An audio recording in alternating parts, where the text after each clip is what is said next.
더 나은 본향 그리고 우리 하나님이 그들의 하나님 되어진다라는 이 귀중한 말씀을 통하여서 오늘 우리에게 삶의 자리에 정말 하나님이 만드시는 이야기들이 세워지는 은혜가 있기를 원합니다.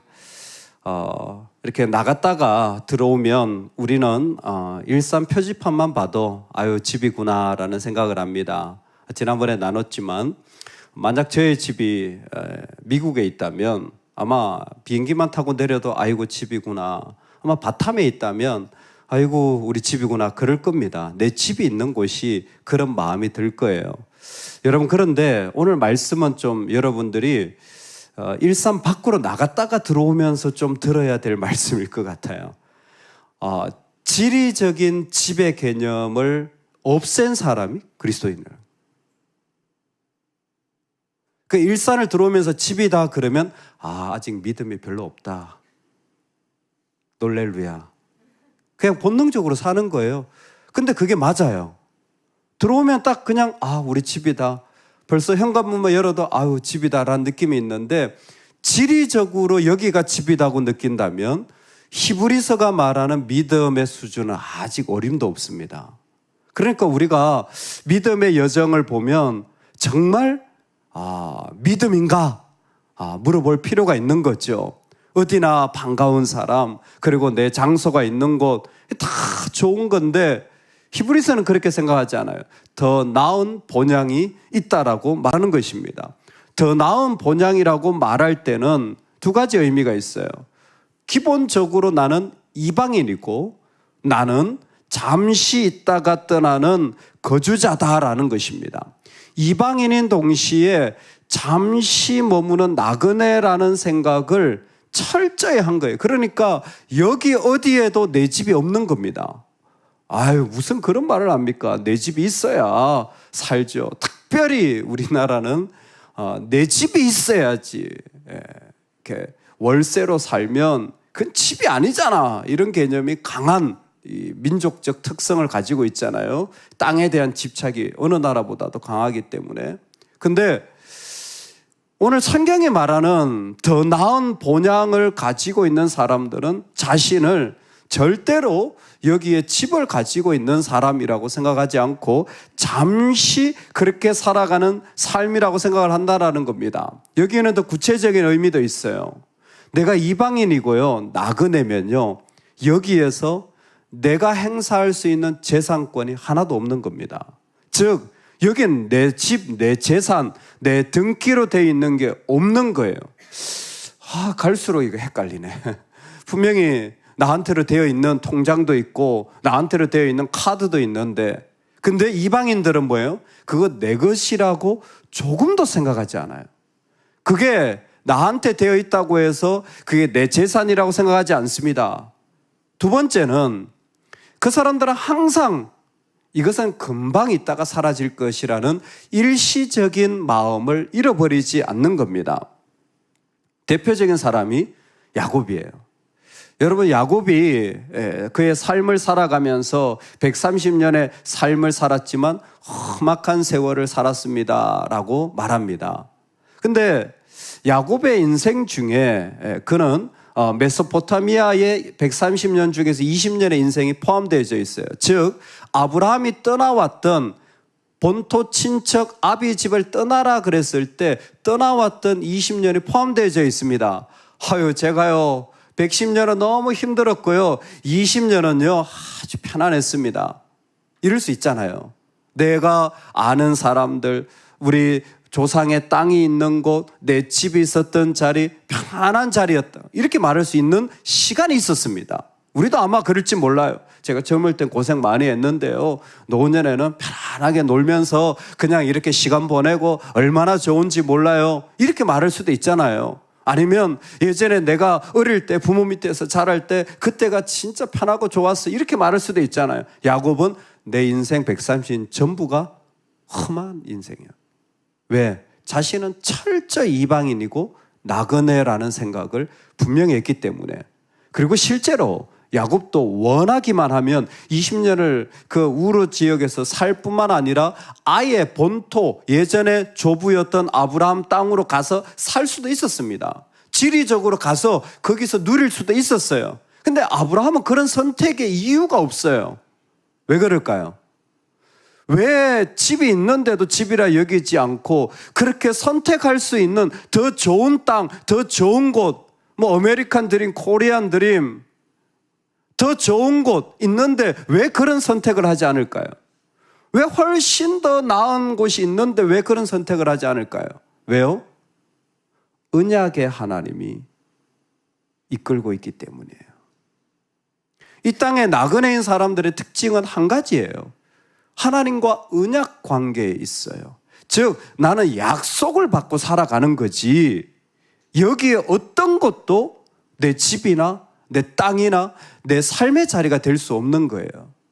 여러분 오늘 우리에게 중요한 것은 나를 세우신 자리, 부르신 자리가 하나님이 잠시 나를 머물게 하는 것이지 이 땅은 우리 가운데서 어떤 것도 집이 아닌 본향을 가지고 있는 사람이라는 것입니다. 이때 오늘 말씀은 그 본향도 어떤 본향이냐면 더 나은 이 세상 가운데서 누구도 보지 못한 그 멀리서 보고 환영하며 기뻐했던 약속으로 말미암아 이루어졌던 본향임을 알고 있는 거예요. 결론이 있죠. 즉 이 언약의 사람, 약속의 사람은 걸어가 보면 그 마지막 종점을 보고 걸어가는 거죠. 내가 하늘 도성, 하늘 성소, 하늘 지성소에 들어가는 그걸 바라보면서 오늘을 살아가는 거예요. 거기가 내 최종 거할 자리지 이 땅에 어떤 것도 내 삶의 자리는 아니라는 것이 언약 관계의 삶입니다. 이것만 하더라도 와, 신앙의 위대함이 놀랍죠. 한번 해보세요. 어제 저는 사실 말씀을 묵상하고 들어오면서 고양시 표지판을 보는데 주님, 저는 아직 멀었습니다. 하루 종일 피곤하고 아침부터 회의를 막 4시간 연달하고 막 이래 수업을 막 5시간 연달하고 막 녹초가 돼가지고 고양시 보는데 아유 다 왔다. 빨리 들어가 자야지. 이 생각밖에 안 해요. 이런 마음 있잖아요. 멀었구나. 실제로 생각이 드는 거예요. 말씀이 뭐 어떻게 있으니까. 근데 이 지리적인 본향에서 조금도 떠나지 못한 여러분 신앙생활을 한 60쯤 나이가 60쯤 되면 이런 거 돼야 되는 거 아니에요? 난 아직 60 아니니까 뭐 이런 거 돼야 되는 거 아니에요? 교회를 그렇게 많이 다녔는데 그게 무슨 상관이에요? 목사님 일산이든 어디든 저는 상관없던데 이 정도 돼야 될 것 같아요. 근데 그 다음은 더 충격적입니다. 사실 16절에 있는 말씀이긴 한데요. 이 말씀과 연결되어져서 우리에게 주시는 말씀이 뭐냐면 하나님이 그들의 하나님이라 일컬음을 받으심을 부끄러워하지 않는다 그랬어요. 제가 이 말씀을 왜 지금 하냐면 본향을 찾을 때 언약 관계 속에서 이들은 하나님이 이끄시는 걸 보는 거예요. 하나님이 이끄시는 걸 보는 거예요. 그러니까 이 지리적인 제한을 벗어날 수 있는 이유가 뭐냐면 나를 이끄시는 하나님을 본 거예요. 근데 하나님은 우리를 보고 어떻게 말씀하시냐면 너희들의 하나님이다 그러는 거예요. 뭐 my God, our God 어려운 말 아니죠. 근데 이게 좀 성경적으로 보면 되게 무서운 말이에요.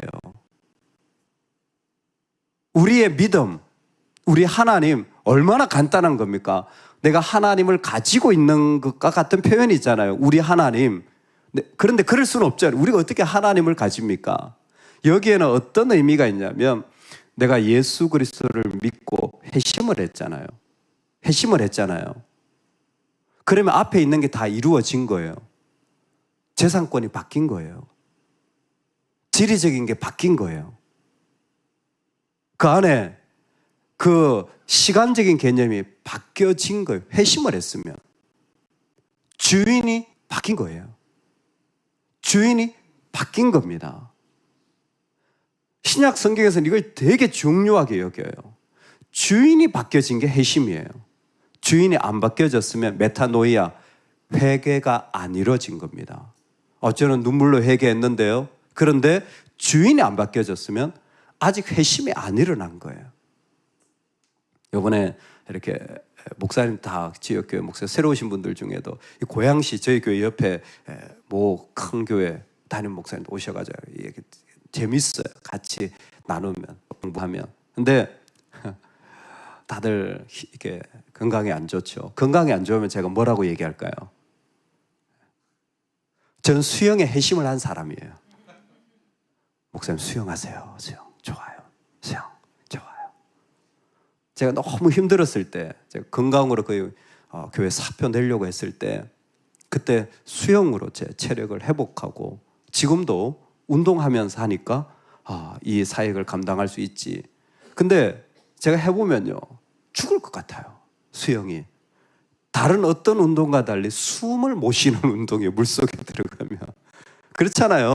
그래서 대부분 수영을 그만두는 거예요. 근데 저는 그 고통조차도 즐거워요. 놀랍죠? 숨을 못 쉬는 죽을 것 같은 그 느낌조차 즐거워요. 회심한 사람들이 느끼는 거예요. 회심한 사람들은요, 아픔이 오는데 분명히 힘든데 그것조차 즐겁고 감사해요. 회심하지 않으면 죽어도 그 짓 안 해요. 내가 뭐하러 그 짓 합니까? 돈 줘가면서 물에 박혀가지고 숨도 못 쉬면서 그 일을 왜 합니까? 근데 회심이 일어나면, 운동도요, 작은 일에 회심이 일어나면 계속 얘기하는 거예요. 힘들면 운동하세요. 수영하세요. 좋아요. 회심이 일어나면 소유권이 바뀌어요. 회심이 진짜 일어나면요, 고통조차도 감사한 거예요. 진짜 메타노이아가 일어나면요, 그 사람의 주인이 달라진 게 회심이에요. 그들의 하나님이라는 건 1차적으로 회심이 일어난 거예요. 두 번째는 뭔지 아세요? 에베소서 1장에 나오는데, 우리가 예수님의 몸이라고 해주는 거예요. 그래서 우리 하나님이라 부르는 거예요. 여러분, 교회가 없으면요, 하나님은 하나님 되시지 않습니다. 왜? 교회가 그리스도의 몸이기 때문에 그렇습니다. 그래서 우리가 교회를 다니는 거예요. 이 이야기를 역사적으로 풀어서 설명해 드리면 이렇습니다. 하나님에겐 삼위 하나님이 계세요. 누구시죠? 성부, 성자, 성령. 근데 어떤 신학자는 이렇게 얘기했어요. 우리가 사위다. 이해되세요? 삼위 하나님이 성부, 성자, 성령인데 예수 그리스도로 구원시킨 우리가 사위격과 같은 존재다. 우리가 거의 하나님급이라는 거예요. 하나님은 아니에요. 근데 하나님급이라는 거예요. 성경을 읽어보면요, 맞아요. 우리가 하나님의 형상을 닮아가잖아요. 그러니까 나를, 예수 믿는 사람을 어떻게 생각하냐면 거의 사위격이라는 거예요. 여러분, 이 생각하면요, 충격적입니다. 교회 목사님, 거의 하나님급이어야 돼요. 장로님, 권사님, 사실은 거의 하나님급이어야 돼요. 이게 그들의 하나님 되기를 부끄러워하지 않는다, 하나님의 마음이에요. 근데 정작 우리는 어떻습니까? 작은 일 만나도 하나님은커녕 이 땅에서조차도 회심이 안 돼 있는 모습이 얼마나 많은지 몰라요. 그 일에 묶여가지고 그것 때문에 얼마나 많이 하나님에게서 멀어져 있습니까? 왜요? 그래서 지금 이 말씀을 하시는 거예요. 너를 이끌고 있는 분은 언약의 하나님이다. 너를 이끌고 네가 들어가서 예배할 곳은 본향이다. 이 땅에 말할 수 없는 엄청난 대격변이 일어날 겁니다. 저는 무천년주의자니까 지금이에요. 천국 들어가기 전에 지금이 어마어마한 사단의, 바벨론의 그 음란한 여인의, 그 수많은 그 용의 666의 악한 사단의 세력이 지금 엄청난 대격변을 일으키는 거예요. 근데 하나님이 우리 하나님 되기를 기뻐했다는 것은 무슨 얘기냐면, 어떤 시련이 오고 아픔이 오도 이 땅에 그 하나님이 구원한 회심이 일어난 하나님의 사람들은 기쁨과 영광 가운데 새 예루살렘을 찬양하는 사람들. 그게 계시록의 모습입니다. 그 대격변 속에서도 기쁨의 예배로 충만한 예루살렘으로 내가 드릴 삶의 영광과 즐거움을 조금도 잃어버리지 않고 하나님 앞에 나아가는 거예요. 내가 하나님께 나아가서 드릴 삶의 자리를 조금도 타협하지 않고 그 말할 수 없는 기쁨과 한이 속에서 우리 하나님께 올려드리는 사람이 우리라는 거예요. 지금 히브리 시대, 히브리서의 저자들, 수신자들도 그랬고 2000년 동안의 성도들이 그랬고 지금도 우리도 마찬가지고 믿음에 수많은 어려움과 환난이 있지만 그 속에 언약의 하나님을 바라보고 그 본향으로 인하여 나는 뭐예요? 그 소망을 그 신락같이 주시는, 아니 때로는 너무 환하게 비춰주시는 그분을 바라보며 기쁨과 영광의 삶을 살아내는 것. 이 예배가 내 삶 속에 선포되어져서 재산권의 주인이 바뀌어졌어요. 주님을 드릴 때 얼마나 기쁘고 한이한지. 내 시간이 바뀌어졌어요. 장소가 바뀌어졌어요. 회심이 일어났어요. 그렇기 때문에 그 안에 일어나는 놀라운 영광과 하나님에 대한 삶의 자리로 나아갈 수 있다는 것만으로도 즐거워할 수 있는 인생이 우리이기 때문에 하나님은 그들의 하나님, 우리의 하나님 되어주시는 거예요. 오늘 말씀을 나눌 때에 여러분 어떻게 보면 믿음이라고 하는 것은 이 땅에서 언약의 백성으로 세움받아서 약속을 따라 걸어간다라는 겁니다. 이 사람들은요, 지역적인 제한이 없어진 사람들이에요. 어디에 살든 아무 상관없습니다. 이 세상 어디에 살든 아무 상관없어요. 정글에 살든 도시에 살든 나라가 어디든지 아무 상관없어요. 지리적인 제한이 벗어나서 더 나은 영원한 하늘 성소를 바라봅니다. 이 땅의 나그네라는 것은 일시적이고 재산권적인 게 다 사라졌어요. 그럴 때 그 사람들이 바라보는 것은 언약의 하나님이 천성까지 인도해 가시는 우리 하나님, 그들의 하나님이라고 부르시는 바로 그분이십니다. 성육신과 고난을 통하여서 이 땅에 오셔서 우리로 하여금 우리의 하나님이라고 부를 수 있게 해주신 그 예수 그리스도를 통하여 오늘 우리는 이 땅에서 여전히 어려움을 당하고 고통을 당하지만 내가 드릴 영광과 감사와 하나님을 향하여 기쁨으로 드릴 삶의 예배와 헌신과 충성과 어떤 하나님을 섬기는 자리를 조금도 잃어버리지 않는 하나님이 있는 하나님급의 하나님과 같은 놀라운 하나님의 사람으로 우리를 그분의 몸이라고 불러주시는 이 영광스러운 자리를 이 땅에서 살아가는 사람들이라는 거죠. 아니 그렇게 힘든데 그런 삶이 돼? 예, 저는 그 하나님이 이끌어서 살아가. 하나님이 감동 주시고 하나님이 원하실 때에 나는 이 땅에서 그리스도의 몸으로 하나님이 나의 하나님 되어서 살아가는 이 충만한 삶을 살고 싶습니다.